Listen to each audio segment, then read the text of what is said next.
Black people are celebrated for for everything that they have survived, for the absolute toughness of getting through these horrific histories.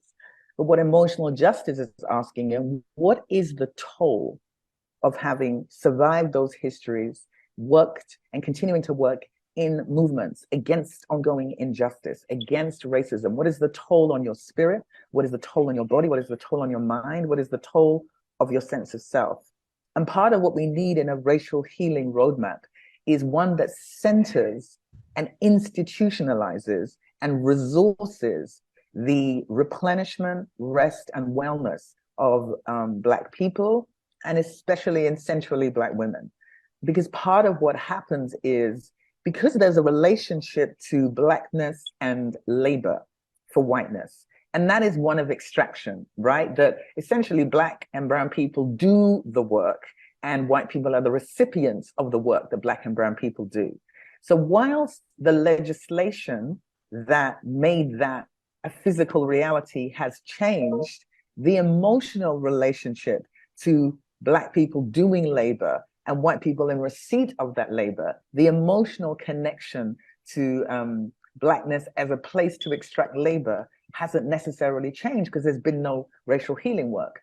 For global Black people, we have internalized our value as solely being connected to a level of productivity that is exhausting, debilitating, depleting, and leaves you at a constant state of not just burnout, but breakdown. And that somehow that is evidence of your value, that you're able to work at back-breaking, soul-aching, heartbreaking levels and be revered and celebrated for that. Through the assignments that I went on in Ghana and Philadelphia and South Africa and New York, and through speaking with my mother and Winnie Mandela and listening to the women in South Africa and doing interviews with the men, what I came to understand was that we had created racial healing models that centered whiteness. They centered white anxiety, white economic insecurity. And part of that was the trauma of being shaped by white supremacy to the extent that all of us, Black, brown, indigenous, white, center whiteness when we think about issues to do with Blackness and race. And for me, that manifests in the Truth and Reconciliation Commission. So as an example, the years of apartheid were 48 years officially, but the Truth and Reconciliation Commission lasted for 9. So just in terms of even the numbers and the math, we did not go through a healing process that had the same length of time as the harmful process of apartheid. So in other words, we are not giving racial healing the weight, the time, the focus, and the resources that it deserves. And we haven't been centering global Blackness. In other words, those who have been harmed by the legislation of Black inferiority in order to justify separation and the kind of poisonous profiting of labor and human resource. And what that's created is what we have today.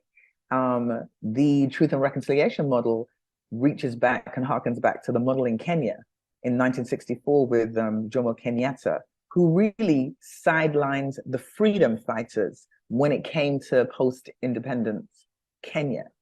And this idea is that you sideline those who are harmed in order to center and privilege those who did the harm, has been an element of our racial healing models. Emotional justice is saying very simply, we have to center global Blackness, Blackness in South Africa, Blackness in Ghana, Blackness in Britain, Blackness in America, Blackness in Brazil.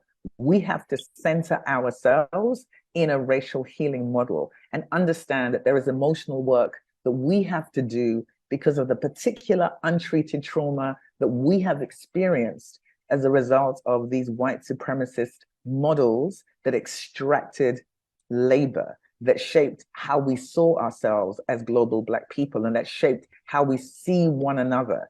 And the absence of healing manifests today in this expectation that whiteness continue to be centered, even though that has been established as the place and the people from which most harm has actually been perpetrated. So to say that we need an emotional justice is to recognize and name that our trauma as a global Black people has been untreated. And there's always this call for people to be more resilient. What emotional justice is saying is that we've got to resource our healing, resource our care, do so intentionally, do so globally, do so nationally.